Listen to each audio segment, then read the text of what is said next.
All right, everybody, thank you so much for joining us on today's Creators Live. Got a lot of familiar faces in the chat. Mauricio, if you could bring up the chat so I can see it. What's up, guys?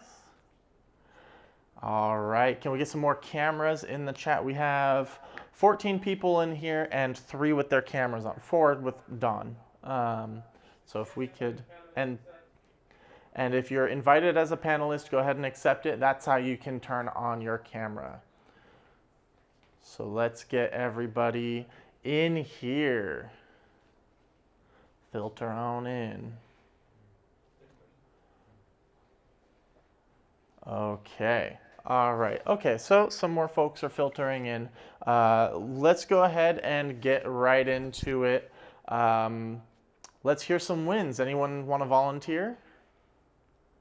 Wins from this last week.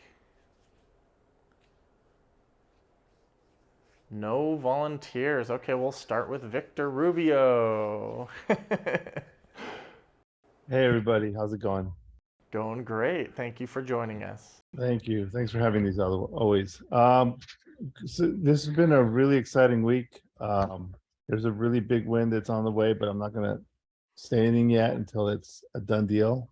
All right. But we got I got a high school basketball team, and so that's like one of their premier sports at their school. So we're in design phase right now. We'll be picking blanks later this week, next week, and then hopefully we go live by end of next week. Love it. Love it. Okay, so a little bit of a preemptive win, but a win nonetheless. Congratulations on that. Thanks. All right. Okay, let's hear. I saw Dawn, you had your camera on, so let's call on Dawn. Okay, moving on to someone else. Let's see. Let's hear from, I don't want to call on all the regulars. Let's hear from DJ. DJ got their camera on just now. Thank you so much for that. Do you have a win from this last week that you'd like to share with us? Hello, everyone. How are you guys doing today? Great, great. Thank you for joining us. Thank you. So the win for this week, again, my boys play football. So I have a few of the parents now interested in getting jackets and different hoodies and everything. So I got more merchandise. Awesome. Yes, we're excited. We're ready to start printing and pumping it out. Awesome. Okay, that's great to hear. Keep us updated. Thank you. We'll be looking in for checkups every week. Okay, Michael and Yvonne, let's see the status of that big pile of boxes you got that we saw a couple weeks ago. You're making a slow and steady dent. Ooh, okay, still got quite a bit to go, but looks like less than before. So that's good. Making big progress for a big order. Awesome. Okay, so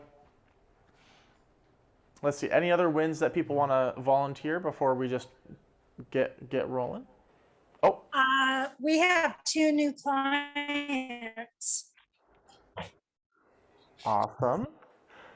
Can you tell us more, or not quite yet? Not quite yet. Okay. I've just had initial contact. Okay. We just have to find out what they need from us, and so I've worked with people that they got recommendations from, so I expect that we will be doing shirts for them. Great. Awesome. Okay, well, that's really great. That's exciting. You know, always growing and expanding is really good to hear. So glad you guys have some more accounts to work on. Okay. Any other wins that anyone has that they would like to volunteer? If you don't say one now, you're going to be off the hook for the time being. I might come back to you later, though. I'm looking at you, Joel. Okay, all right, well, we'll go ahead and get right into it. So today we're talking about pretreatment. So pretreatment is a pretty simple process overall from a macro point of view.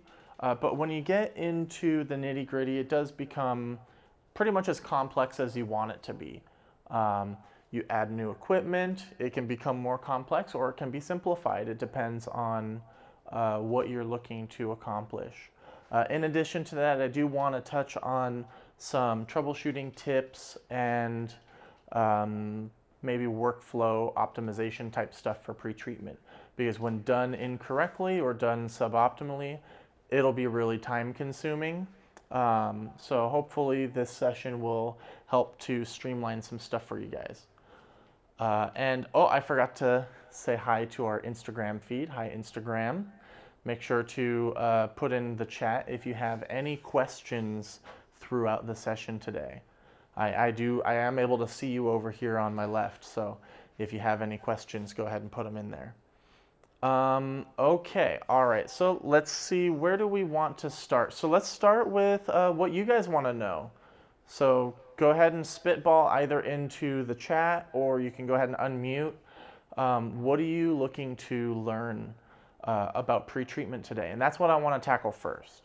Okay, so this silence is telling me that all of you guys are just here at my whim and mercy and you don't really care what I talk about.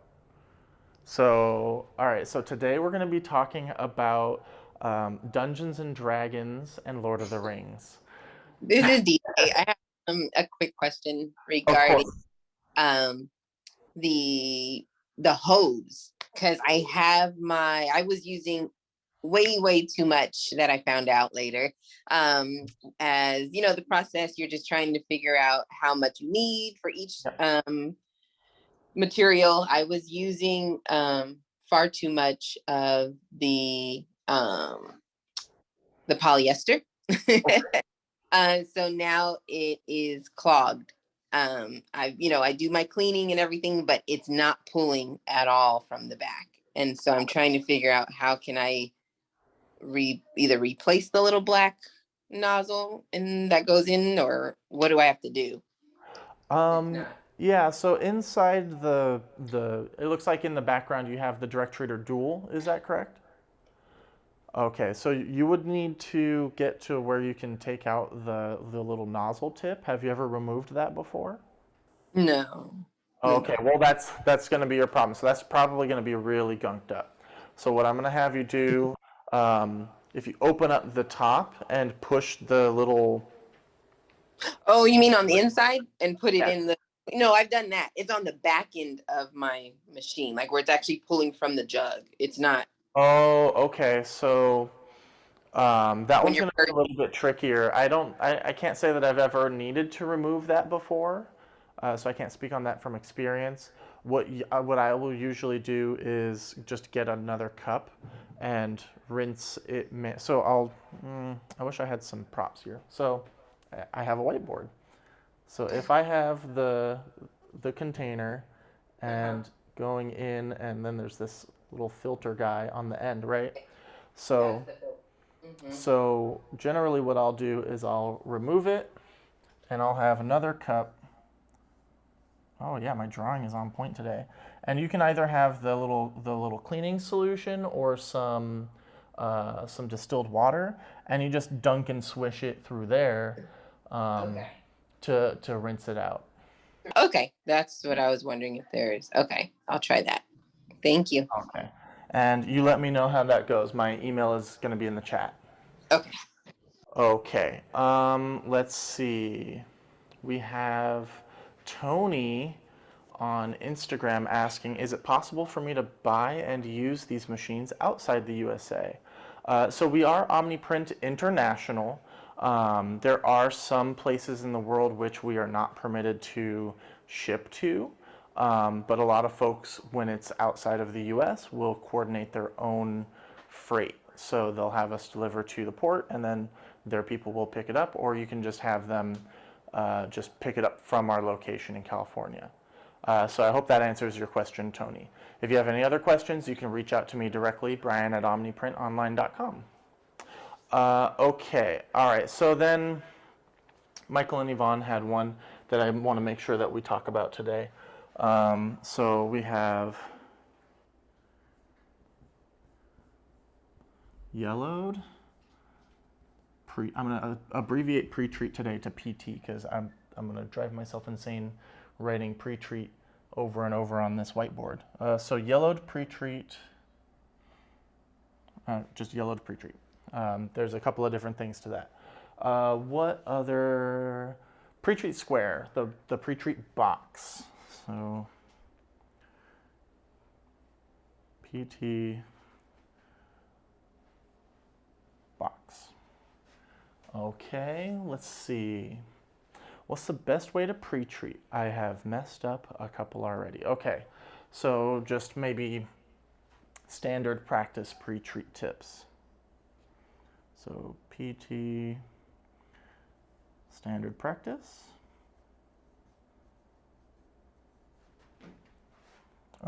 Let's say best practice.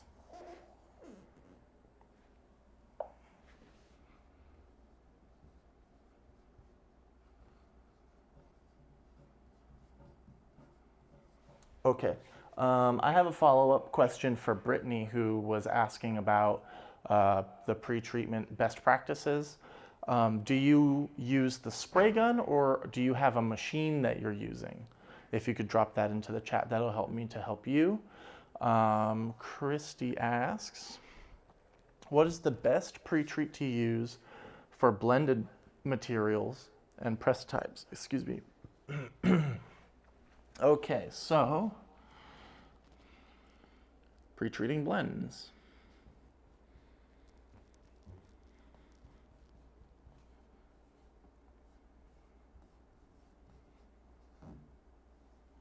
Okay, pretreating blends. Okay, and Brittany has the spray gun, so that'll help. Pretreat, best practice, spray gun. Okay, so I think that's actually a really good place to start. I'm gonna give a little bit of time for Mauricio. He's gonna queue up a little video here, and we're gonna talk about just general. Oh, you know what? Before we get into that, we have another big question. My question is, what amount is adequate for print to come out vibrant and not wash off? At times I have to do number 1 on direct treater, forward only, and at times I have to bump it up to number 2 level and spray back and forth. Does it depend on the curing process? So there are a couple different factors that will play into the wash fastness, is the term for how well it washes and holds up. So we'll get into that too. So let's say wash. I guess that's kind of a blanket under pretreat best practice. I think that's going to be fine. And then Joel says pretreat myths. Do you have any myths that you've heard of that you want me to debunk for you? I have one off the top of my head as well.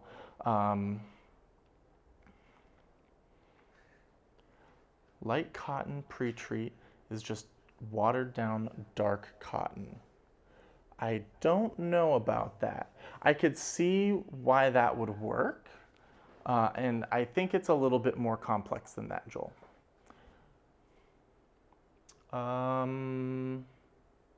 Okay, but a pretreat myth that I do want to tackle.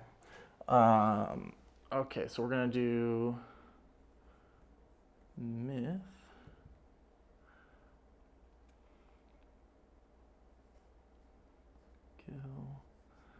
Gildan is bad for DTG.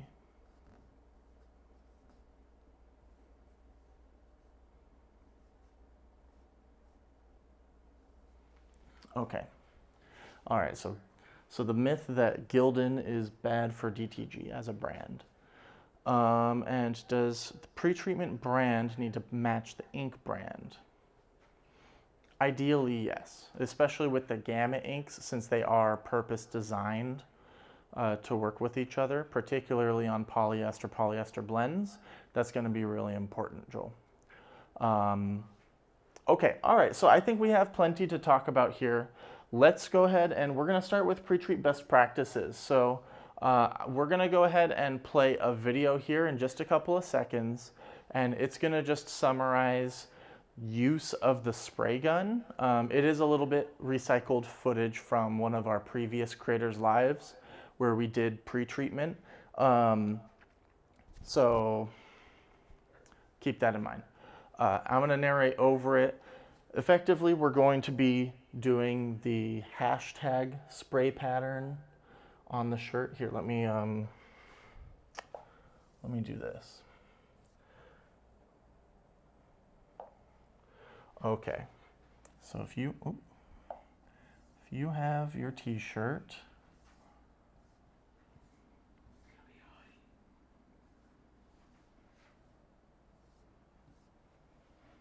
okay, so we have our t-shirt here, and this is your area that you need to spray. Ooh, I don't know what happened there. Okay, so how do we pre-treat this area? To start, so we're going to do a side view here. So if this is the shirt, we want the spray gun. So if it's like, and then I'm gonna try and make it look kind of good.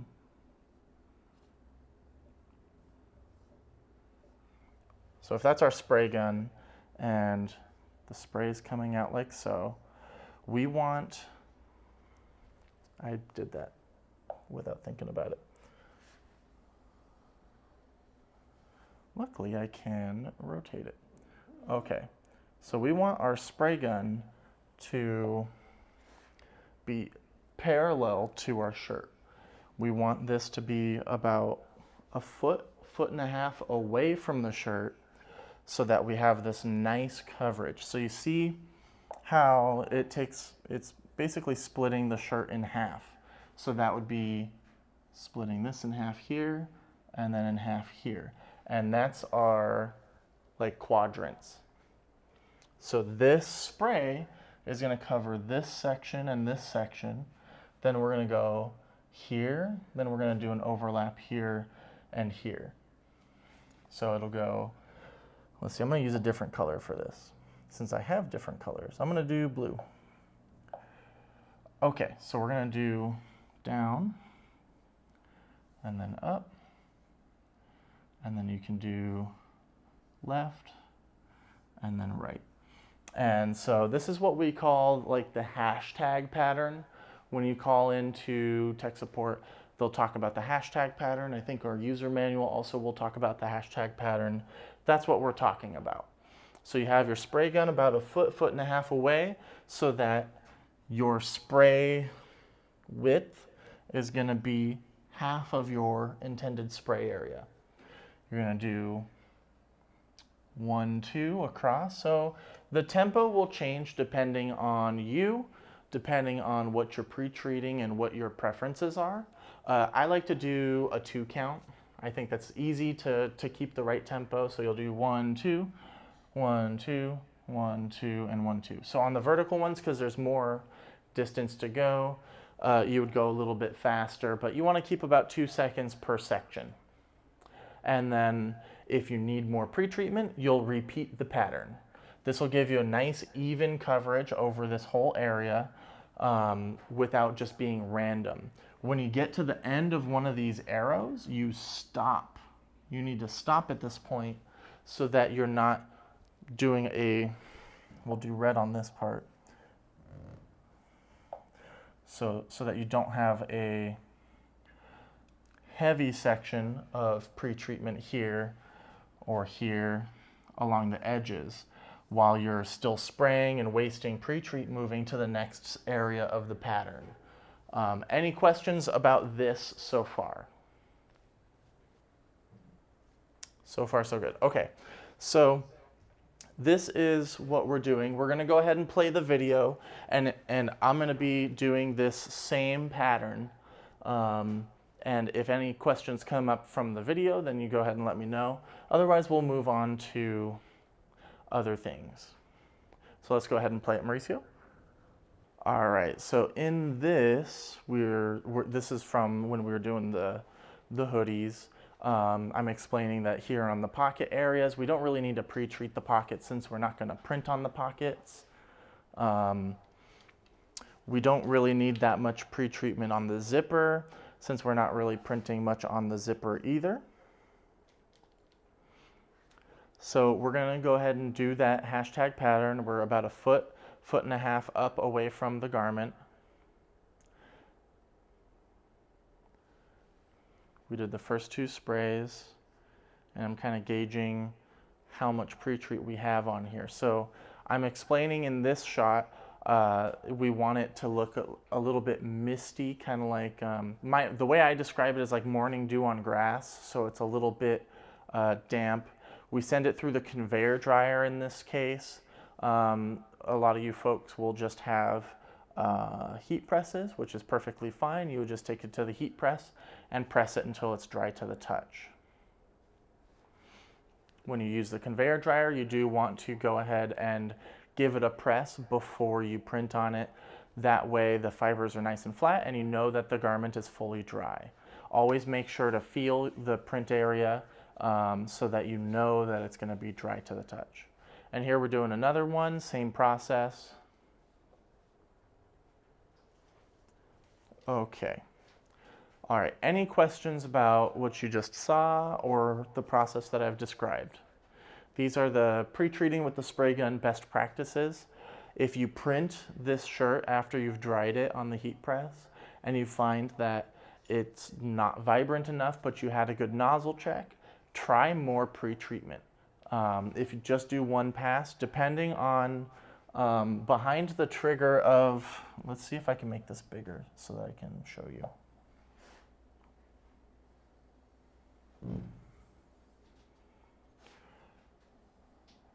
Okay, yeah, that works.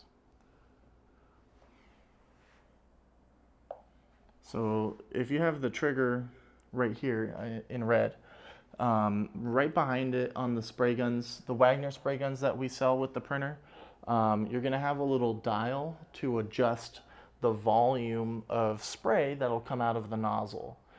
So if you just leave it alone, either it'll be very choked back, so you'll spray a very light mist, or it'll be fully open and you're going to be spraying a very heavy volume. Usually I like it right in the middle, so go ahead and make sure you check that so that at least you know where you're at.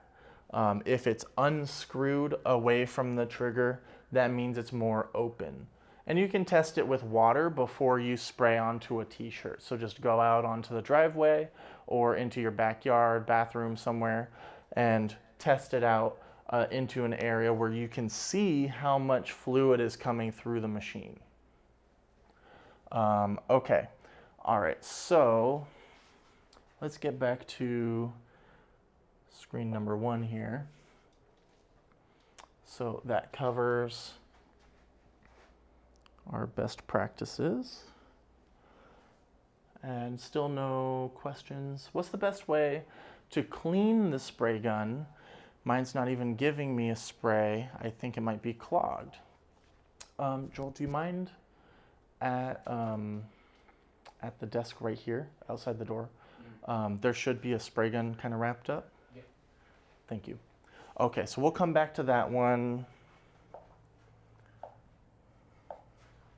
We'll add it though. So we'll add it over here.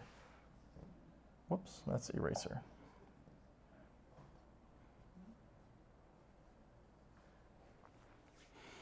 Okay, all right, so we'll come back to that. I'm gonna put this back down. Okay, let's take a look at the yellowed pre-treatment. So that'll fit in nicely with what we just talked about. So when pre-treat yellows the shirt, this will be either on white shirts. Mauricio, can you tell Joel if it's not there at that desk to try the warehouse where we usually do the pre-treating with the spray gun? For sure, I'll let him know. Okay, thanks. Okay, so yellowing of the pre-treatment is due to a couple of reasons. First would be you're using dark pre-treatment onto a light colored shirt. Light colored shirts are going to be very sensitive to discoloration, and that's the reason we have light pre-treatment. When you use dark pre-treatment, it is a heavier coat, so it will be more visible on those lighter colors. So when you're doing darker colors like gray, olive, things like that, and the dark pretreatment is still discoloring it, this will be due to a couple of different reasons, and there's going to be a little bit of troubleshooting thoughts that need to go through your head. So first we want to determine at what point in the process does it turn yellow. So does it turn yellow as soon as, or does it discolor, I should say? Does it discolor as soon as you spray pretreatment onto the shirt? Does it discolor after you heat press it? After the shirt's cured? At what point? If it's right when you spray pretreatment onto the shirt, then that's going to likely be due to that shirt having kind of a sensitive dye. If you wash it and it returns to its normal color, then what you can do after you've printed and the print looks good and it's cured, what you'll do, I'm going to do a new page here.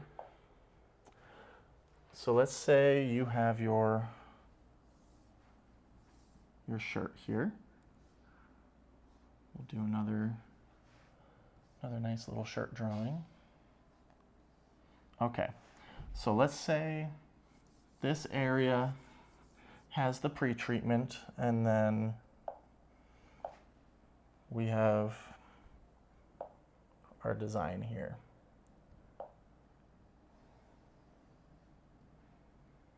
Okay, that didn't do what I wanted it to.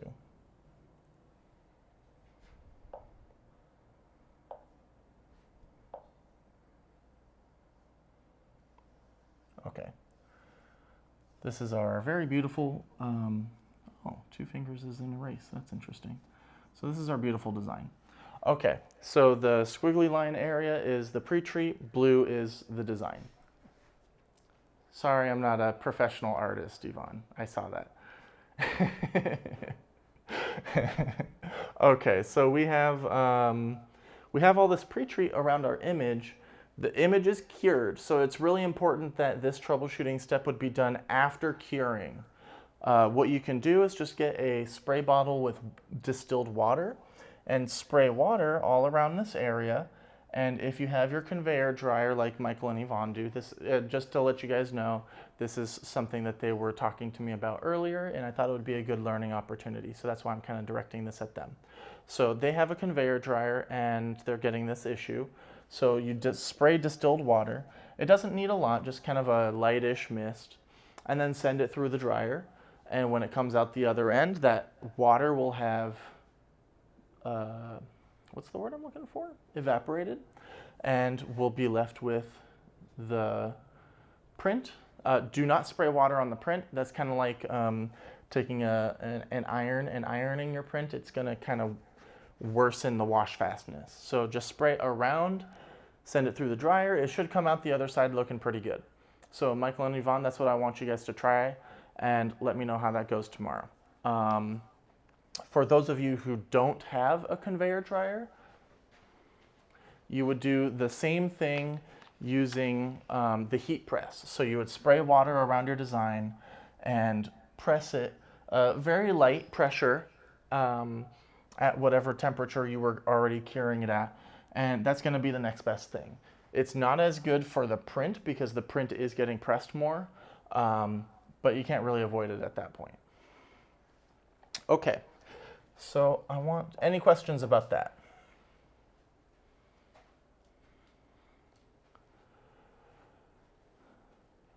Okay, all right. Crickets from you guys today, come on. This is supposed to be a conversation.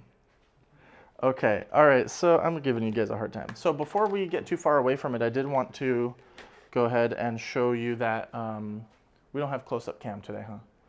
So this is that, that dial behind the trigger that affects how much flow. Let me, right here. Let me put it on a new page. Nice background. So this is what affects how much pretreatment is going to come out of the nozzle. So if you adjust this, you just screw or unscrew, and that will determine how far back this little white tip will come back from the nozzle. let me demonstrate. So if you see here, there's a little, let's see, can we get it to focus? Come on.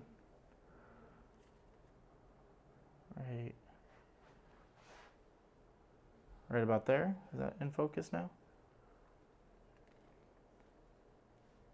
I don't think I'm going to be able to show you guys. Do it on yours. You guys should all have one at this point. When you pull the trigger, you'll see that this little white plunger is going to come back. Oh, there we go. Okay, beautiful. So you'll see inside there's a little white plunger which comes back when I pull the trigger. And so that's how you affect how much flow comes through the unit. This is also part of your maintenance. So for Brittany, who might have a clogged spray gun, you're going to remove this nozzle tip along with these pieces. These pieces in my palm don't really get dirty that much, but they should get cleaned nonetheless. Your two options are going to be this guy is dirty, this little white plunger, or the actual nozzle tip is dirty. Do be gentle with this. It is possible to crack it, and then your flow is going to be a little bit funky.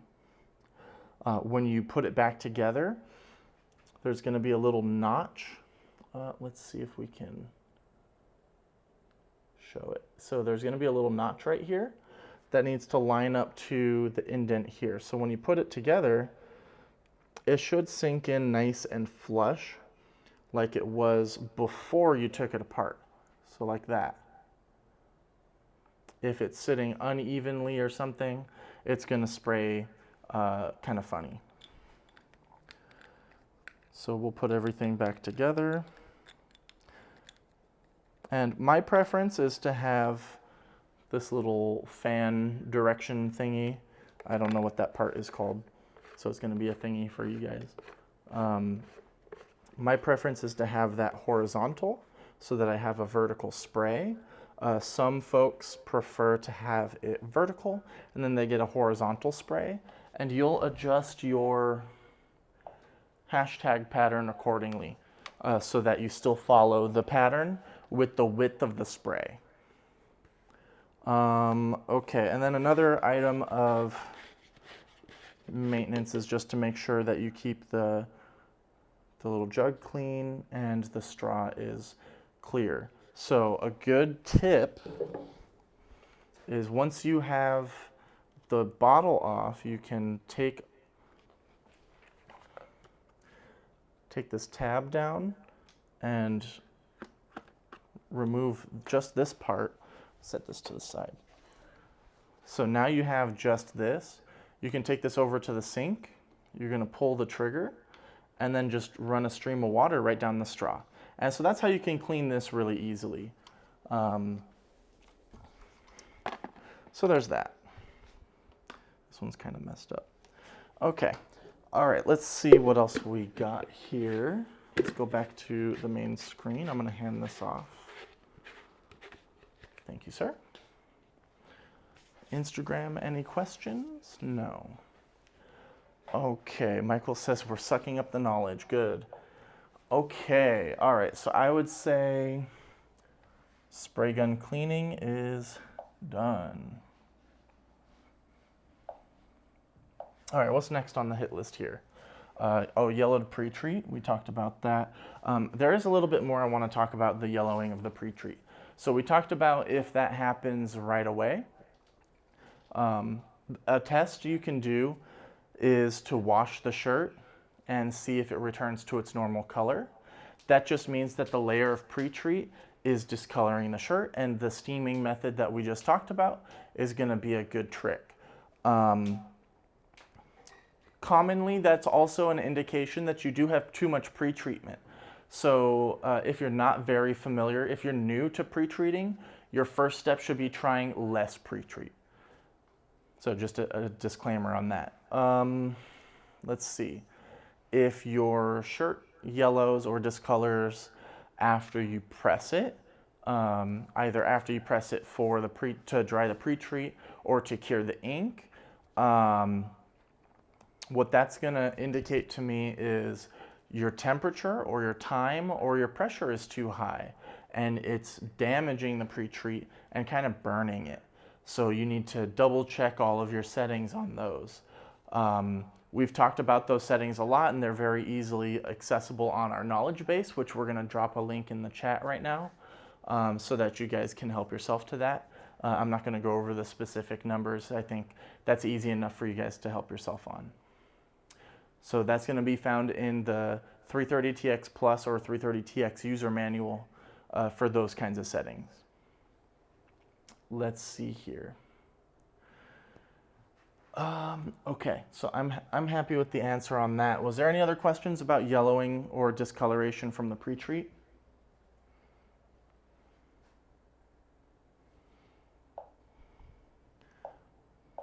Joel, am I gonna have to call on you for a win? Come on, man, help me out here.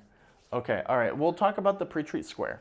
So that kind of plays into the discoloration of the pretreat to an extent. So the pretreat square, notorious in the industry, and it's not just from pretreat. So maybe that kind of loops into the myth section. So the square is going to be caused by a couple of different things. Either it can be caused by the pretreatment, and the pretreatment is discoloring the shirt, in which case do the steam thing, or dial back on your pretreat, you're going too crazy. If it's not the pretreatment, or the amount of pretreatment that you can use and still get it to look normal is not enough for the print to look good, then it could be due to your heat press. So the heat press is usually the thing that causes that defined square, regardless of whether or not you're using pretreatment. So you may be using too high of a temperature for the material that you're pressing, or you are pressing it for too long, or too high of a pressure. So these things will all kind of play a factor in that. So any questions on that? That was a pretty easy one. Any other things that maybe you guys know as tricks for these things that I didn't talk about yet? You know, I'm not the end all be all authority, but you know, I know a thing or two. One of the things that I used to do when I did a lot of pretreat was if I over pretreated the garment, I would put it on the heat press, but I would hover it. I wouldn't hard press it.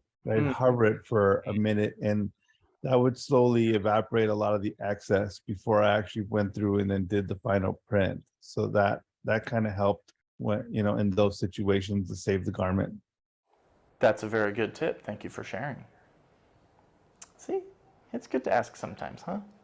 Okay. Okay, so let's talk about pre-treating blends. So pre-treating on blends is going to be pretty simple, actually. So you have light and dark cotton and light and dark polyester pre-treatment for the Plus and the i2, and for the Cheetah for that matter. So what we're going to do is take a look at what's most dominant in the garment. So if you're working with 100% cotton, you're going to use cotton pre-treatment. And you look at the color of the garment to determine if you want the light pre-treatment or the dark pre-treatment. Same thing's going to apply for polyester. You'll use the poly pre-treat, light or dark, depending on the color of the shirt. For blends, you're going to look at what's most dominant. So if the blend is 60-40, for example, I saw in the chat. So if it's 60% cotton, 40% polyester, you're going to treat it like 100% cotton. So same exact process that you would use if it's 100% cotton. Now, if it's a 60% polyester, 40% cotton, then you're going to treat it like it's 100% polyester. Make sense so far? And for 50-50s, the trick is to treat it like cotton, because that's the easier process. It's using less pre-treatment, and it's overall a quicker process because you're at a higher temperature. And treat it like it's 100% cotton, print it. If you like it, then bada bing, bada boom. And if you don't like how it turns out, try it like it's 100% polyester and compare.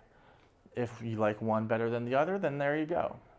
Under no circumstances will you be mixing pre-treatment. That is a big no-no. Don't do that.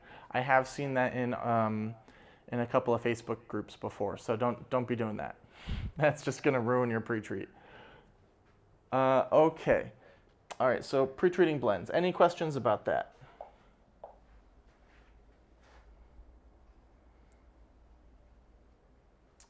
No. Okay. All right, so let's go over some myths. So we have a couple of myths that we've talked about in the chat briefly and that I have here on the whiteboard. But if you have any other myths about pre-treating that you want me to confirm or deny, throw them in the chat so that I can add them to the list. So the one that I'm most passionate about debunking is that Gildan shirts are bad for DTG. People say, oh yeah, red Gildan shirts are impossible to pre-treat. They always discolor. We did a creators live session where I did it and showed you guys the result. It looked good before wash, and then we washed it and I showed you the next time and it still looked good afterwards. So I find that just plain false. I think it's just an excuse for some people to not use Gildan shirts. Maybe it's a nice excuse to tell to customers so that you can sell maybe more premium brands, because a lot of people like the cheaper shirts, but you don't want to sell cheap stuff. So there's that aspect to it too. But I haven't run into a cotton or polyester shirt of normal variety. Of course, there's like extremes on both ends of normal, like what normal people wear, that I can't pre-treat and get a good print on. There's going to be, obviously, like I said, examples that are at the extreme of both ends that are difficult or impossible to pre-treat, but those are outliers. Okay, Mauricio, do you mind scrolling up in the chat so that I can see the other myth I think Joel shared? Right there. Does the Pretreat brand need to match the ink brand?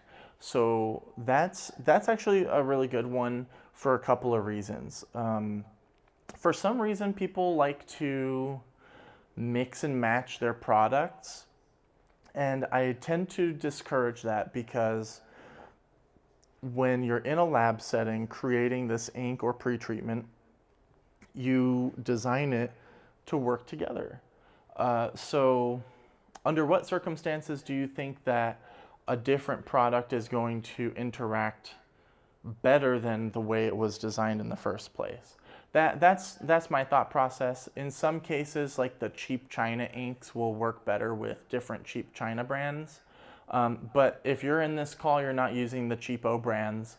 You're using quality products that we make here, far behind this wall. So that's not something you want to do. Don't be mix and matching your inks and pretreats and such. And is light cotton pretreat just watered down dark cotton? We talked about that one already. Okay. All right. Thank you, Mauricio. Can you put me back to the bottom of the chat so I can see the most recent? Thank you. Okay. So I have answered all of your questions. What else do you guys want to learn from me? I am, as you know, an open book. Okay, can you hear me? Sure can. Sweet. I just had my win. Let me see if I can flip my camera around here. I'm so bad with phones. Let's see it. Okay, I don't know how to flip it around, but I got this old broken conveyor dryer, old Lancer unit. Okay. And the belt wasn't turning. I guess the driver was just dicked in it. So I plugged her into a laptop charger and got the belt going and fixed the wiring and got the heating element going. And now I just cured my first DTF film on the conveyor drive. So it's pretty sick. Awesome. That's really great. So what all did that cost you, if you don't mind? I think I got the dryer for like $1,000 or something a couple years ago, maybe 800 bucks or something.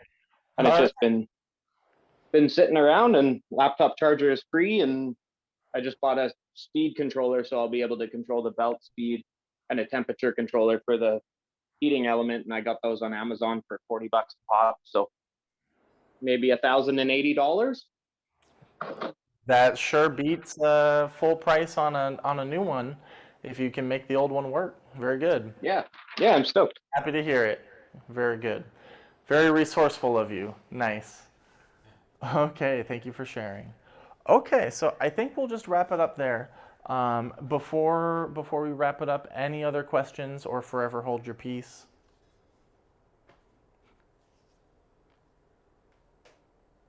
All right. Okay. Okay, so we'll go ahead and close it out, guys. So a little summary, you know, the fun times that we've had in this last hour. Okay. All right. So thank you so much for joining us on today's Creators Live. I really appreciate everybody who tunes in regularly and all of you new folks. And you too, Instagram. I do appreciate you too. I don't talk to you that much, but I should. So we're going to go ahead and close it out. Remember, we do have Printing United coming up here in 2 weeks over in Vegas, and we are going to be having a bunch of cool stuff going on at our booth. So if you can make it, it's 3 days, really valuable for you guys to show up. So if you guys can come, then please do so. We are going to be having a 360 experience online one of the days. So it's not going to be the 3-day thing like we did earlier this year. It's just going to be the 1 day, and we're going to do a workshop, all kinds of cool stuff. It's going to be great. I really want you guys to keep an eye out for the materials that we'll be emailing and texting and stuff. Your sales reps should be in contact, so you don't want to miss it. Anything else you need, you can always reach out to me directly, and I'll see you guys next week.